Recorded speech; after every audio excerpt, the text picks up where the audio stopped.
gentle wind beckons through the leaves as autumn colors fall. Over the Garden Wall, spoilers for the whole thing. You need to go see it. You need to go watch it, like, immediately. There was a time when Cartoon Network was very silly and very poetic. And I think they still are. They've always had a really good art of being both. For example, Adventure Time appealed much to adults, regular show. There are a lot of shows that were very odd, but pointed out crucial, universal truths in funny ways. Very Rick and Morty-esque, but more child-friendly, which is why it was on Cartoon Network. And then Rick and Morty, also Cartoon Network at night, Adult Swim. I've seen episodes of Adventure Time and regular show, but I haven't sat down to get the overall story. Watching Over the Garden Wall, which is a mini-series that was released on Cartoon Network many years ago. It's like a 2-hour experience. It's a bunch of 10-minute shorts, and it's got the most fall vibes ever. It means so much to what fall is spiritually. What I mean by that is the way that fall has always been a creepy season, and in our culture and in many culture, fall is where you celebrate things like Halloween. It's where you acknowledge the evil that we are encompassed by. For different reasons in different cultures, it was, you put on these masks, you don yourself with these characters, you give evil its representation for the day, and you have fun with it. You essentially bring love to evil to make it divine, and to give it that thing where, like, evil demands attention, and you give it to it in the way that it should be given to, and you have fun with it. Scary, spooky vibe everyone gets along with and everyone gets down with in October. And there are obviously people that do that scary, spooky vibe every day of the week. Go them. For Over the Garden Wall to capture that vibe of what is evil, of what is that idea of the beast, the monster, for a kid's show, and the fact that it does it in a Halloween way, it's very much about evil and about what fear is in a very poetic way, in a very funny way, and also in a very creepy way. Very Courage the Cowardly Dog in the way that it's odd and weird. Over the Garden Wall has nuanced humor, where it's what's funny about it is how cute, and almost like a Wes Anderson movie, how Wes Anderson is very cute and subtle and silly. Over the Garden Wall is so much about, poetically, is going over into the unknown. It opens with that monologue of what the unknown is. It also subtly references this thing that is the beast, and everyone's looking out for the beast, and what is the beast? And they're always trying to ask, is that the beast? Was that the beast? And there are a lot of people that are aware of the beast. These kids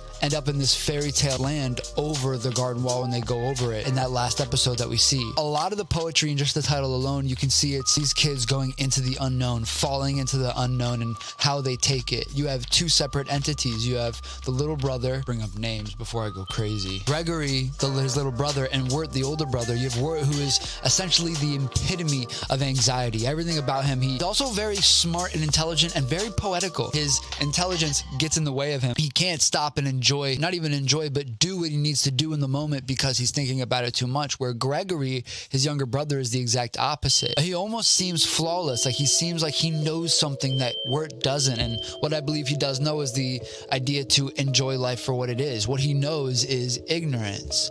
Ignorance is bliss, and they rely on each other for confidence. Wirt needs Gregory to feel that ignorance is bliss, because Wirt is trapped in this, what is going to happen? Let me think of all the worst possible things mindset. And Gregory relies on Wirt to stay out of danger, which we see throughout the course of their adventure. You see how they both rely on each other in those options. The episode where Gregory is in his dream trying to be the leader, and he comes across that sad cloud, and he just decides to go, nope, not going to think about that. I think that says a lot about what Gregory's character is, and the fact that his ignorance will eventually, even though beautiful, lead him down a path of destruction. So Wirt, in the same way, just can't stop thinking about destruction, and then eventually manifests it.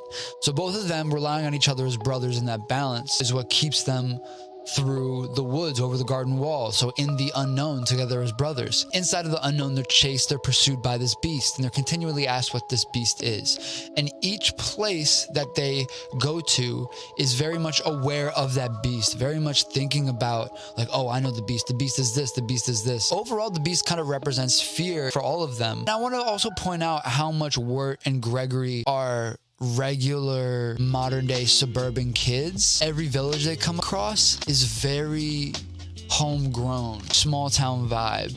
It's almost as though they're in this traditional area, being inside of that unknown, inside of this traditional area where everyone's aware of what they call the devil, what fear is, what a lot of people in rural areas, in these small town areas, and these people of different faiths label the devil almost as though they have an understanding they call fear, and they've given it a name, they've given it a consciousness, so much as in the way that we do in modern lore. A lot of people say that Christianity is just the reality, giving it a lore, and I totally agree with that. I think it is just giving reality a lore, giving it characters, giving it a story, which is kind of funny because it does have its universal truths, though used for oppressive values every once in a while, and sometimes a lot. I think Over the Garden Wall preaches to that idea of going into these areas that you're not used to, into these almost fictionalized small town areas, and they'll know the beast, and they'll tell you about the beast, and you're like, what is this beast? And it is fear itself, and how they're taken over by fear, and how they have to rely on each other in these different situations. Even Beatrice, the bird, that's her name, right? Beatrice, yeah. She's got this curse upon her, and she's trying to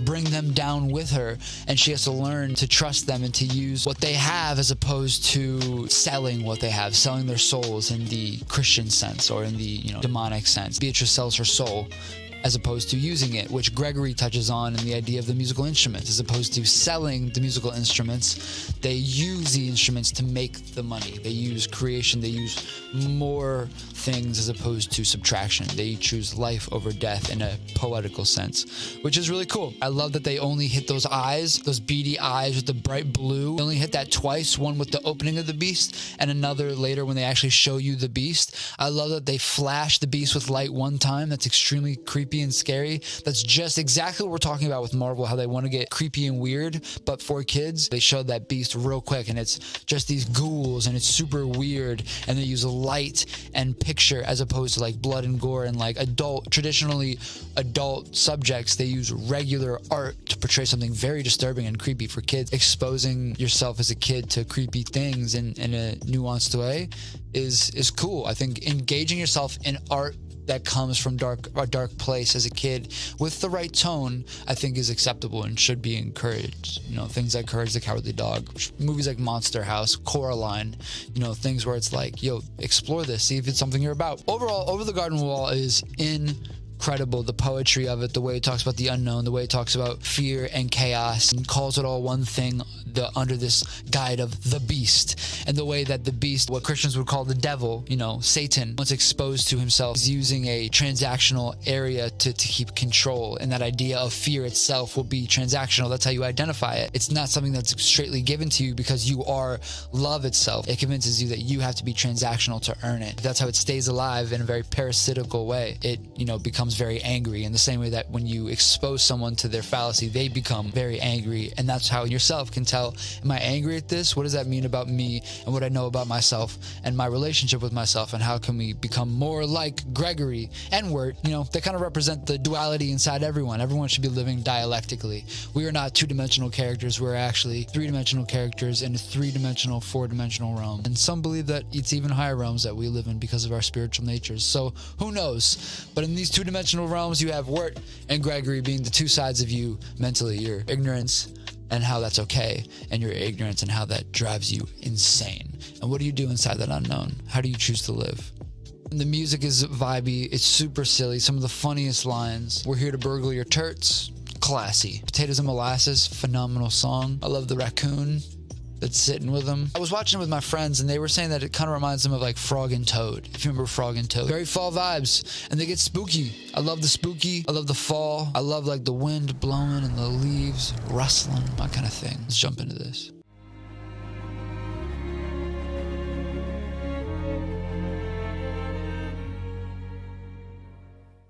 The month is October. We are well into fall and quickly approaching Halloween, and for many of us, that means it's time to rewatch the delightful and outstanding piece of animation known as Over the Garden Wall. In this video, I'll be discussing just one aspect of the show that I appreciated and found really interesting, and that is the tragic circumstances surrounding the character of the woodsman. I'm excited to see what he's about to get into. I liked the Woodsman character a lot. Is that Doc Brown, by the way? Well, welcome to the unknown, boys. You're gonna see some serious shit. It is. It's Christopher Lloyd. Brilliant. His character is very tragic, and it has a lot to do with what happens when you become obsessed with your fear. He lost his daughter, and now you have the beast. You have fear saying this is how you keep your daughter alive. You have to keep destroying the forest, cutting it down, and turning it into oil. The Woodsman representing very much, you know, this capitalist instinct, this thing where it says to keep what you have alive, you have to just keep working, and you have to keep working and working and working. That's the only way to keep this alive. It's tricking you that you're actually keeping your daughter alive. You're able to keep this alive. You're able to keep that spirit alive in you, you know, the joy of what your daughter brought to you. You can keep that alive in you if you keep working, but really what it's actually feeding is your fear. You're not growing your lively spirit. You're growing your spirit of fear, and you're becoming more fearful and more oppressed under your own attitude. And you become, you know, your relationships start to die out. The way you treat everything starts to become very similar to that. It starts to literally infest you in the way that energy does.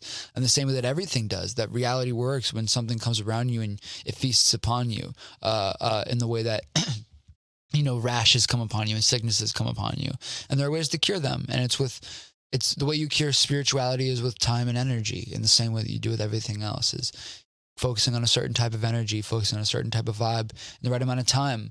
And the Woodsman shows that, you know, shows an understanding once he's able to grab an understanding of what he needs, and the way that his daughter comes back. I don't know what that means exactly about his daughter coming back, but poetically you can see what that means about his happiness. You can see what that means about what he feels he's supposed to do as a person, what he does with his time and in his energy, and what his purpose is, and what fuels his happiness, his being, his source. Unlike the many adventures of Wirt and Greg, where they managed to figure out the truth and managed to turn the unknown into the known, the Woodsman remained in the dark until Wirt and Greg helped him see the light. See the light in the lantern for what it really was.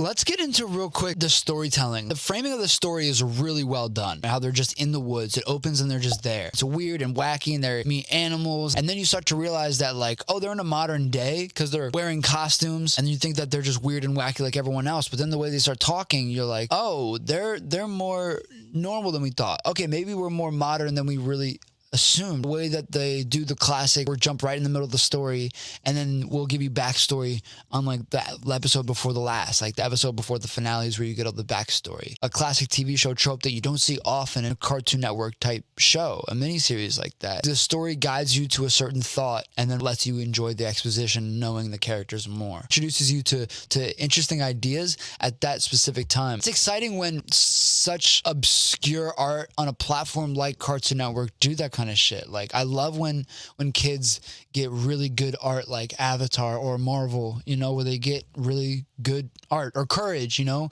Coraline, these things that speak to deep-seated evil and how we deal with that as regular people, and how it's okay. And even though how it's really creepy and scary, it's cool, it's fun, it's funny, it's silly, it's wacky, and that's a great time. I love it. I love it. The way that they reveal information to you, incredibly done. I mean, it's a voice by Elijah Wood, so you know they wanted to get some top-tier actors. Christopher Lloyd, I mean, shit. They were like, we got something here, and we need to get the right people for it. It almost reminds me of Invincible, the way that Invincible is just top-tier storytelling and a great cartoon, and they got top-tier voice actors. The Woodsman chose a path of living away from people, from everybody. He stayed at Beatrice's family's mill only after finding out it was completely abandoned. I found this homestead abandoned. Repurposed its mill for my needs. And the only reason we saw him near the tavern was because he had to cut down that Edelwood tree that happened to be there. Ideally, the Woodsman did not want to come across any other individuals. However, his decision to cut himself off from others also resulted in cutting himself off from the possibility of learning about the unknown from other people. Right. Swapping stories and gaining knowledge from the experience of others. He's terrified. And that's where he also gets lost in warning people. He's so paranoid. And he's right, but he's so paranoid that he's focused on warning. He's focused on the fear rather than just living. This is a truly tragic result because many of the inhabitants within and around the woods seem quite familiar with the beast. Yep. We all know the beast, Pilgrim. Or at the very least have heard of it. The beast is upon me! The inhabitants and travelers staying at the tavern all fear the beast and have quite a plethora of information that they express in song. Information that happens to be correct. If you get lost, the beast will lie and do all it's capable of to keep you astray until it's able to Well, I'll just let you.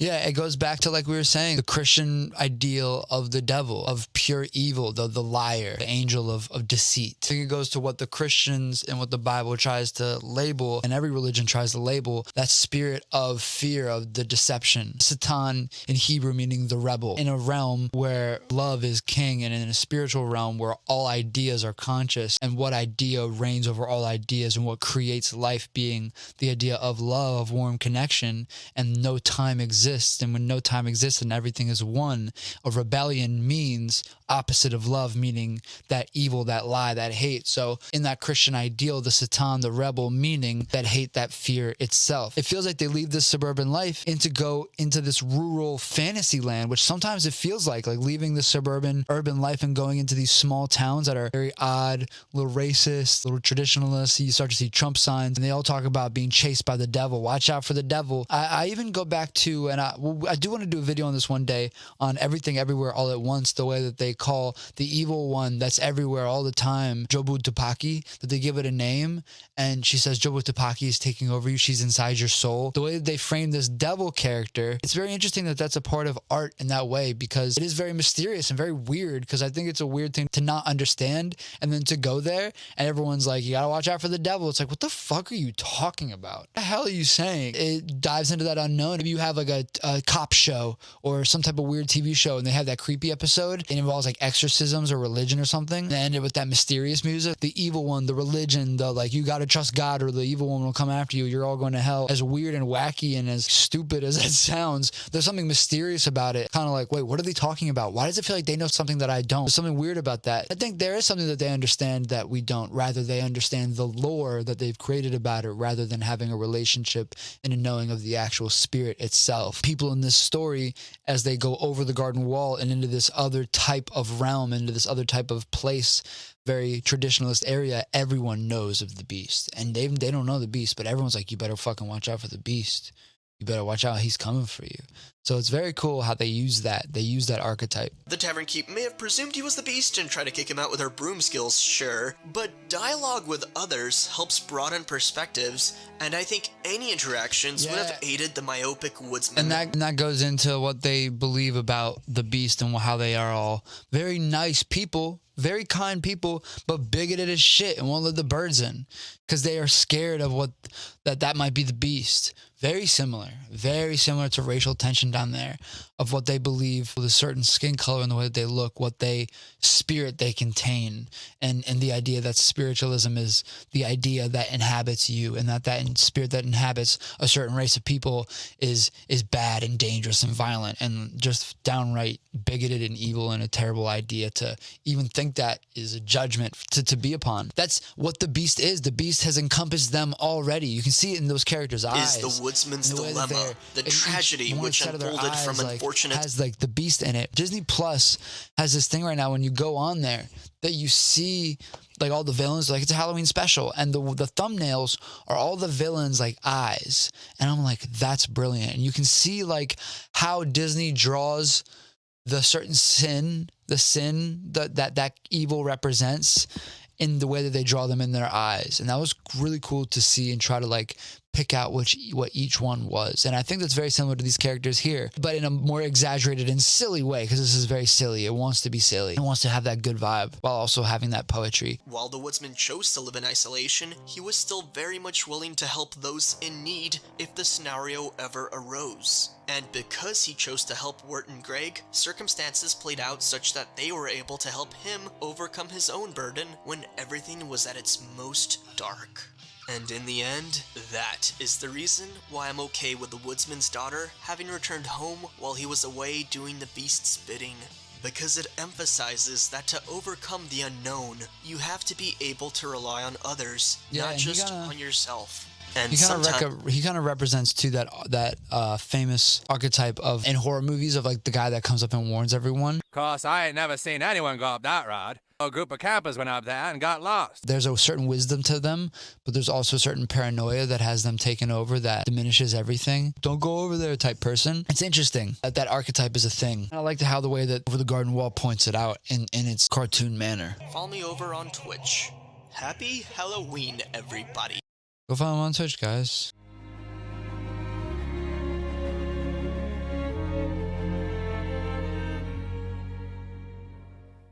Captain Midnight. This is the guy.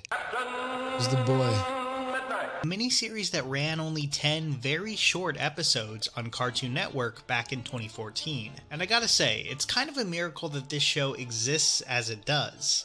Some comic books I still need to check out aside, there's something almost shocking about how self-contained it is. It didn't run for years, get a theatrical movie, or get turned into some CG abomination by Blue Sky Studios or something.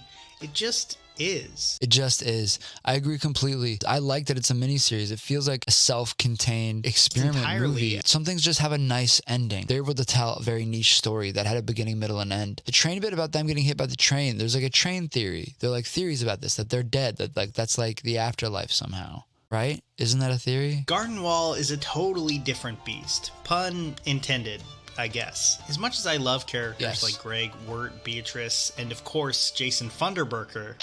Jason Funderburker? I've always considered that Land of the Unknown to be the real star of the show. It somehow manages to feel otherworldly and completely familiar all at once. The show's creator, Patrick McHale, has talked a lot about how he took inspiration from old New England postcards. And that shines through, as the autumn of the show feels comfortable and idealized. I mean, the art of the show There's a darkness is and incredible. evil in the unknown. I mean, you can see every single one of these images. They're all so beautiful. I mean, look at the way that their shadow is coming through the fog of that shot. It's got such a visceral fall vibe to it that I think is so classy that so many people, it just almost feels nostalgic. You can smell the air of that shot. Creepiness of the trees in the foreground, the beauty of the colors and the creepiness of the lines it's got such a vibe to it that I love. And then the cuteness of the characters, it brings together such a Cartoon Network vibe of like weird, like I don't really know how to feel about this. Over the Garden Wall feels like it's continuing a much older storytelling tradition. It's like a natural extension of the Brothers Grimm's collection of folktales. Wow. Very Brothers Grimmy. Leaves are dying, leaves on the ground, the crinkle, the smell of smoke. It's full of all that fantasy vibe that comes with the fog, feeling like something's just not right in the air. Even ancient stories like the Odyssey. Just this idea of characters finding themselves in fantastical situations that they can barely understand, and the story itself being perfectly okay with leaving those details to your imagination. Over the Garden Wall has created a community that loves to try to decode what the ending means and separate what's real and what isn't. And I think that's part of a larger obsession with fan theories, plot consistency, and logic that fuels a ton of online discussion around art. It ends with him putting the rock back in he feels like he stole, and his one bad deed is leading him to just pure destruction. And it ends with him putting the rock back. The poetry behind that. And he plays the game with it. He was using joy to maybe mask the fact that he feels guilty that he stole the rock. That's a rock fact. I don't know, man. I don't know. When you go back and reread Brothers Grimm stuff like Hansel and Gretel in their old-fashioned form, you really notice how creepy it is and how much it leaves to the imagination. Over the Garden Wall happily keeps that tradition alive. A good example is the old You can see people's fallacies and what brings them power, what they're searching for, how that leads them to have a relationship with the Beast. The Beast has them. Really cool how they make that a whole character. The Brothers Grimm characters were very similar. It was terrifying, and they brought back those original stories for how creepy they are and not their almost Disneyfied version of them. We have our Disney Pinocchio that just came out. Fuck the Disney live action remakes. I hate those. I don't like them. I think they're terrible. I think they need to stop making them. But the Guillermo del Toro Pinocchio that's coming out, I want to see. It's something that is going to be more traditional to the story. He's going to go full on wacky weird with it. He's going to be more poetic, I believe, and probably tell a story that may hit you to a point that you're not used to being hit at, because he'll get weird with it. And the weird is where you find the unknown, and the unknown is where the Beast lives. And you got to have a relationship with that Beast, because once you master the Beast, that's when you meet I don't know. Where this creepy, minimalist approach to horror really works best is in the show's main antagonist, the Beast. And man, I could just talk about the Woodsman and the Beast for this whole thing because they're so interesting and mysterious. I like how they have a relationship, like they yell at each other. Whereas the other people, they more are just like, don't fucking talk to the Beast. That's the Beast. Yeah, we know about him. Don't fucking, yep, that's the, yep.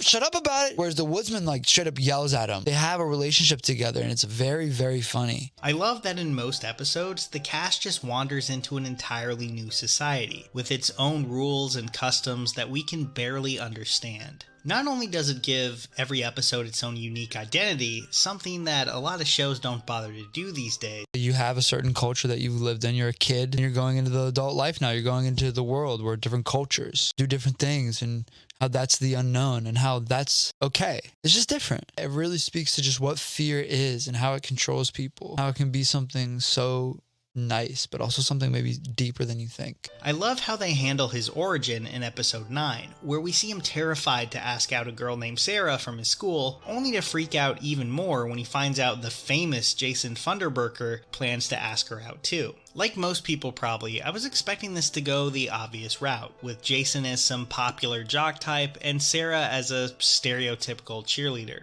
And the show actually leans into that assumption by having Wirt run to meet her at a football game. But then the show pulls the rug out from under us in a really fun way. Sarah isn't some 90s movie-style cheerleader, and Jason definitely isn't some beloved quarterback. But the biggest revelation of all is that all these people like Wirt, especially Sarah. He's only the hated nerd, and Jason is only the popular ladies' man in his own. I want to say for all of us, and I will, for all of us, there I said it, happy? But for me, and that's what's most important, is me. I'm the most important, you know, to everyone, not just to me, but to everyone I'm the most important. And that's just what it is. Being in those situations where you're telling stories about who people are and what they are. I love that everyone really likes Wirt. Everyone thinks he's cool and he's silly. They like him for who he is. And then there's probably my favorite lead character, Beatrice. When Beatrice was first introduced, I liked her, but I thought she was a pretty predictable spin.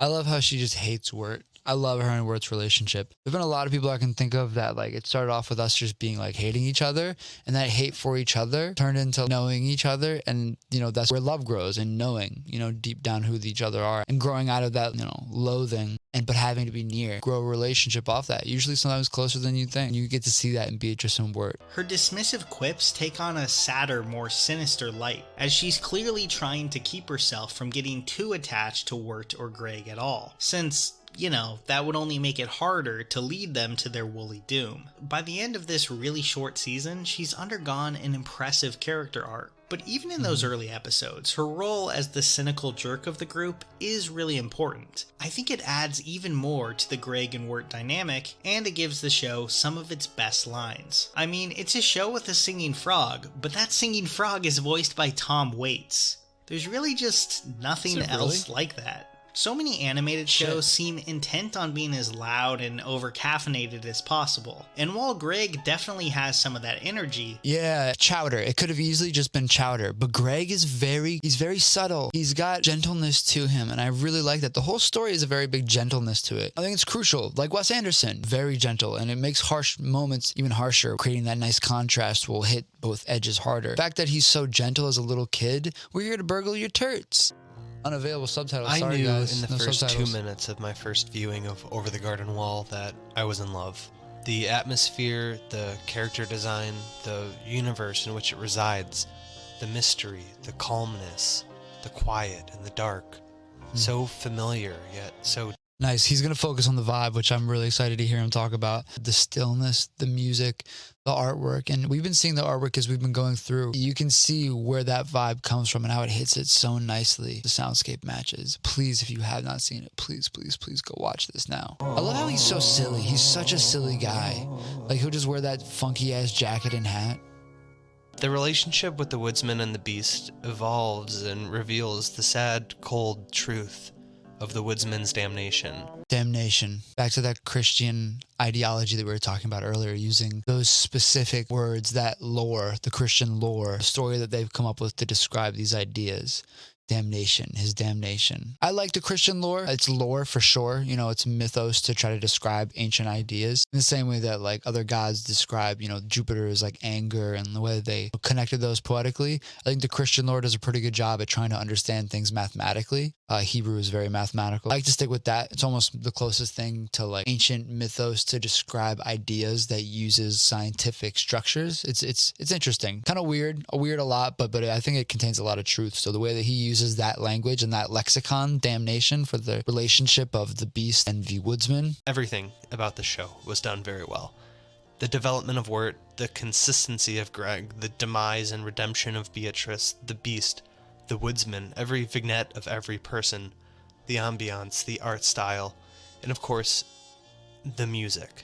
The Blast & Company released 40 songs for Over the Garden Wall, accompanied by many talented artists, one being CW. 40 songs. Music is so good. And in our modern age and culture, selling movies and shows like this with music is what we kind of do now. Black Panther did it to such success with Kendrick's album along with it. Now that was a little different. They created songs, not only music to go with it, but this product has songs as well. Tom Waits, sing a song. I mean, Jesus Christ. So much of this is trying to sell music along with it, even though it's not a Kendrick album, or Shang-Chi having Rich Brian, Rihanna doing the song for the new Black Panther movie coming out in a couple weeks. If you can hit the right musical aesthetic, you can not only capitalistically make more money off of that, but you can also just hit people in their nostalgia vibe, hit their little nostalgia bone, hit the right music, and the way that they can create 40 songs off that. As an artist, and as both a musician and a filmmaker, creating films off music and music off films, such a blast. So the fact that they were to create 40, I'm not surprised by at all, my guy. I'm not surprised. Happy that they did it, because the music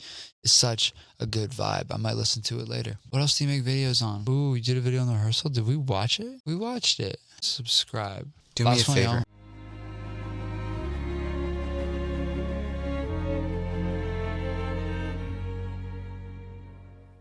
Over the Garden Wall is a Close your masterpiece. eyes and think of the first Let's see thing what that this pops into your dumbass head has to when I say say about it. it. For me, it's the cold breeze outside on an overcast day, blowing through the seemingly dead trees as they sway back and forth rhythmically. A reminder that the year is in fact coming to an end. Or the warmth of my dad's leather jacket that was way too big for me, but he would let me wear it if it got cold.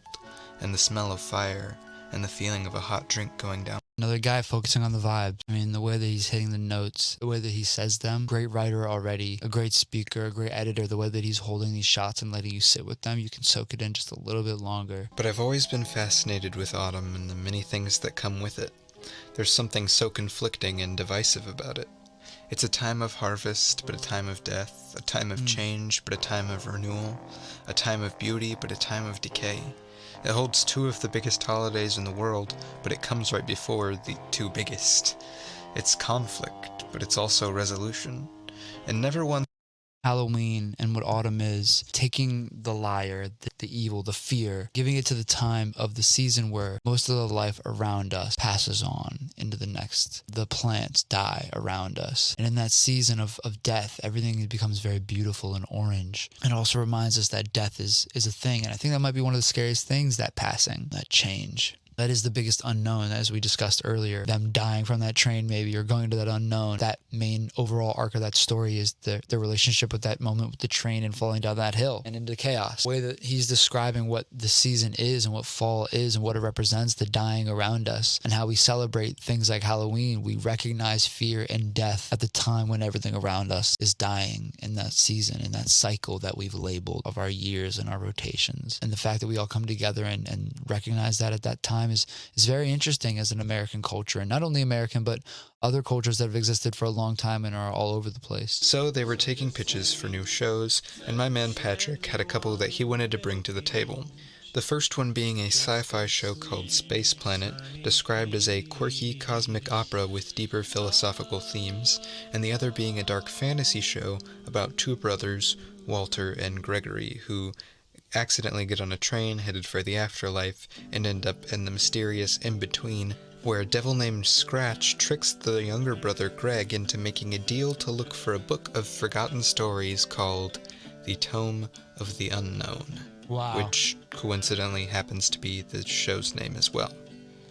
Cartoon Network took interest in both projects with some slight changes, wanting to make a short pilot for Space Planet, but make Tome of the Unknown into a feature. I really like that they didn't end up just outright calling it the afterlife, or like whatever it is, the purgatory. I like that they don't just straight up call it that. It's almost like a dream and they're knocked out. While all of this went into early development, Mikhail also got a job working as a writer and storyboard artist on another Cartoon Network show, The Marvelous Misadventures of Flapjack, I love alongside Flapjack. Fucking love Flapjack. You want to talk wacky, weird shit? Go watch Flapjack. More than that to impress me.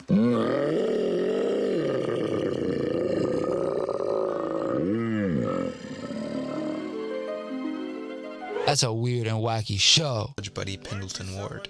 Also around this time, Pendleton, or Penn Ward, along with some others from CalArts. Yeah, Pendleton Ward did Adventure Time, but he did Midnight Gospel, and Midnight Gospel is a classic for me. I love Midnight Gospel. Patrick put both of his personal projects on hold to work on Adventure Time, and many of Adventure Time's characters and early ideas were actually inspired by the work Patrick had done on Space Planet. In 2010, the show premiered and ended up being a huge success, as most of you should probably know.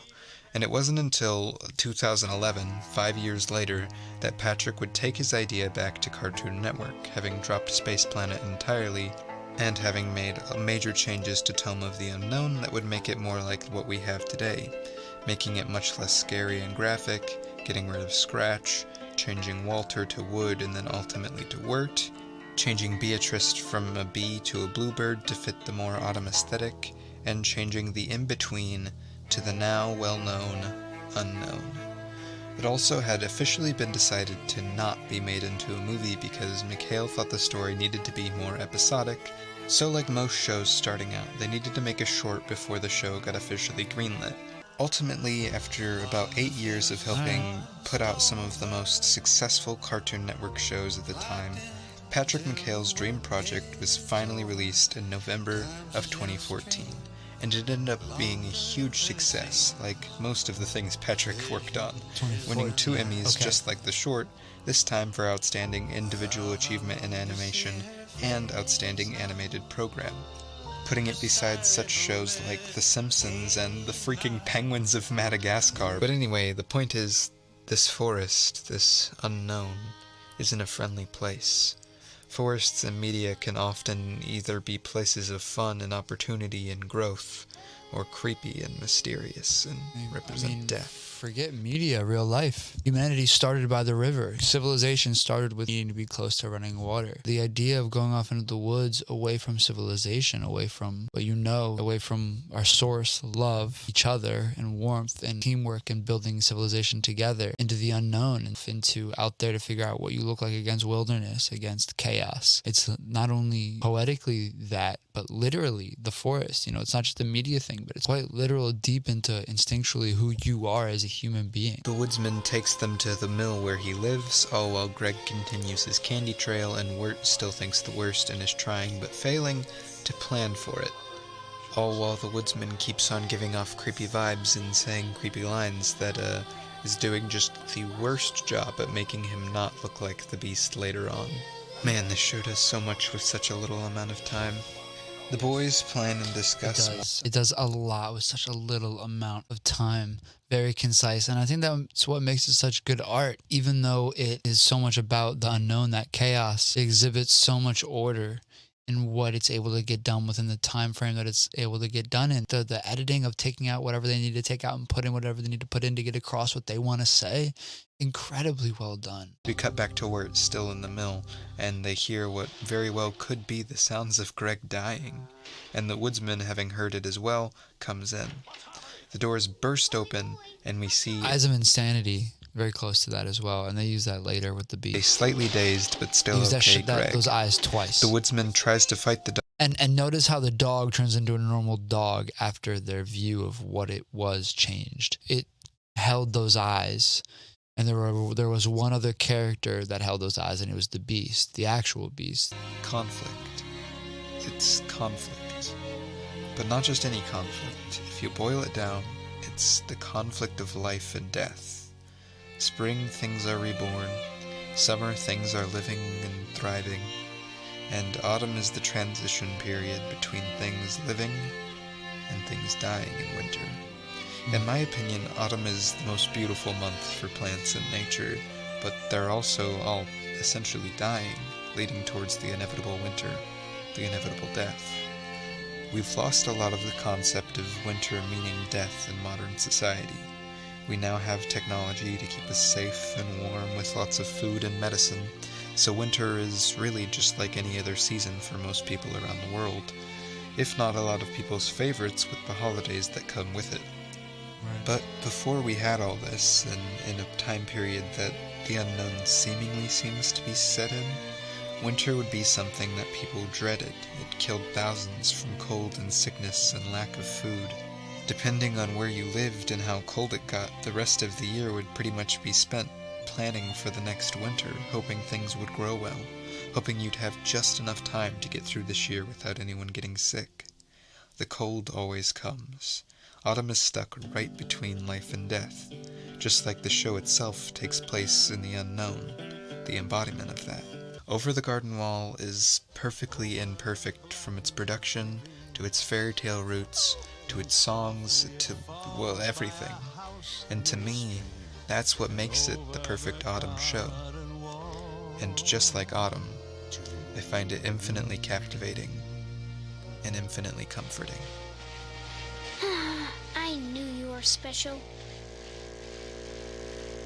So I think that was the main thing I wanted to talk about, was how it's the perfect fall show. And so much of that Last Guy we just watched, Grawy films, whatever, we watch it, me and my friends, we watch it every single Halloween season. My friend Mo did an edit and we just all love it so much, and he says I have to watch it every Halloween season. He's been getting us to watch it every Halloween season, and it's been a blast. And so I really wanted to talk about it with you guys. I think there's so much great poetry behind it and what fall means to us, why we celebrate the holidays, we celebrate around it, how that show represents so much of that vibe. I love it, I love it, I love it. It was so much fun. Go watch Over the Garden Wall if you haven't, and if you watched all this and you haven't watched it, what the fuck is wrong with you? I don't understand people like you. I don't understand you. Go get a nice cup of tea or cider, get some cookies. Peace. The loveliest lies.